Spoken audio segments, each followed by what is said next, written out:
o Year of the Sheep, may hatid daw na swerte at kamalasan. Pero para sa mundo ng alternatibong medisina, may hatid nga bang kabutihan ng tupa sa kalusugan ng tao? Ang pambihirang pagkakatuklas ng selula mula sa tupa na itinuturok sa tao kaya raw magbibigay ng lakas at posibleng magdugtong pa ng buhay sa taong may sakit.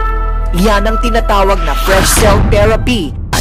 Taong 1931 nang madiskubre ng isang Swiso na si Dr. Paul Nihans ang pagtuturok ng selula ng hayop sa tao.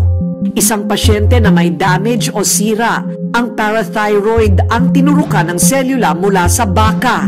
Siya'y gumaling at nabuhay pa ng halos 20 taon hanggang sa isilang ang tinatawag na live therapy kung saan kinukuha ang selula sa hayop gaya ng tupa.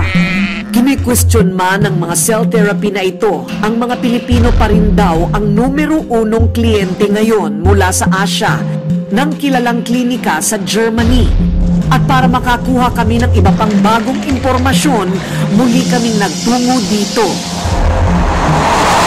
1.5 oras mula sa Frankfurt ay mararating na ang Edenkoben.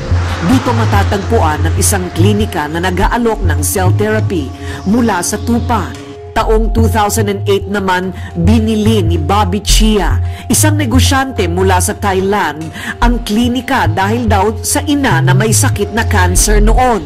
Nilibot niya kami sa napakalawak na farm kung saan naroroon ang mga tupang pinagkukunan ng selulang itinurok sa pasyente.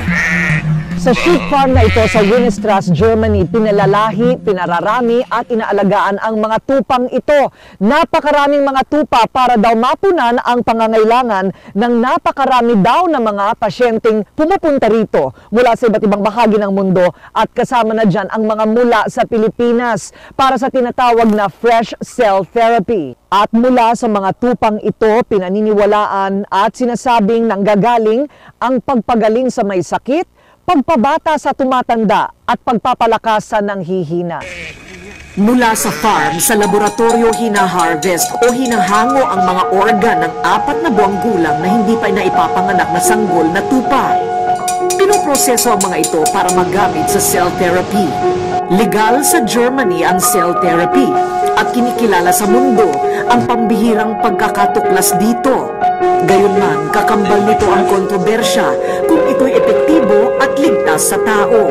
Where do the doubts come from? Where do the controversies come from? Especially in Manila right now, there's just one controversy after another. So people will brand this as stem cells, but actually they call it fresh cells since 1931. So people are misled and they don't know what we are doing. But sheep sell their animals and yet you get their cells and you inject it into humans. Is it safe? Yes, it's safe. We eat sheep meat and our body has a mechanism of digesting them. Also depend on which stage of the cells. If I'm taking a sheep here from now to inject, you have a rejection. But then if I take a sheep which is fetal, you won't have the rejection. Si Dr. Geoffrey Hertgen, conventional doctor, ay namamahala sa pagtuturok ng cells ng tupa sa pasyente. Fresh cell therapy was already 50 years earlier than the so-called modern stem cell therapy. You cannot give a guarantee for the effect. We like to, but we can't. There's no therapy on earth with a proven guarantee coming from a doctor. It is a trial, but the trial makes a lot of sense. Maraming sumubok sa tinatawag na fresh cell therapy, katulad ng mga kilalang tao at maging ang ilan sa pinakamakapangyarihan sa mundo. Ang sumailalim na sa cell therapy noong panahon ni Dr. Nihans.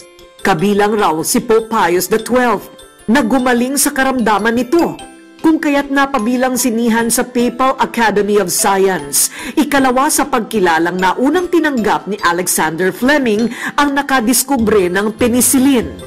Sa Pilipinas, kabilang si dating Pangulong Joseph Estrada, dating Senate President Juan Ponce Enrile, beauty expert na si Ricky Reyes, singer na si Pilita Corrales, maging ang unang Philippine Miss Universe na si Gloria Diaz ay nagpaturok na rin ng selula mula sa tupa sa Germany.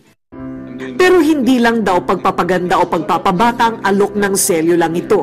2 taong gulang ang batang si Ethan nang ma-diagnose ng pagkakaroon ng autism. Ayon sa kanyang nanay na si Janice, hyperactive daw ang bata at hindi napipirme sa isang tabi. Hindi rin ito kayang makipag-communicate dahil hirap sa pagsasalita. Wala siyang social interaction sa ibang bata.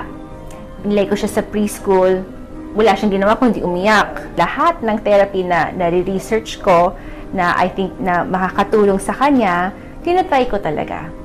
Matapos ang cell therapy, malaki na raw ang pinagbago ng kanyang anak. Nag-calm down siya, hindi na siya nag-hyper. May social interaction na siya with the family. Nais ng fresh cell therapy na magbigay ng pag-asa o posibleng makapagdugtong pa ng buhay ng tao. Ang halaga ng fresh cell therapy ay aabot sa higit 15,000 euro o katumbas ng 1,000,000 piso. Sa mga nagbabalak na sumailalim sa fresh cell therapy, mas mainam na kumonsulta daw muna sa doktor o mga espesyalista.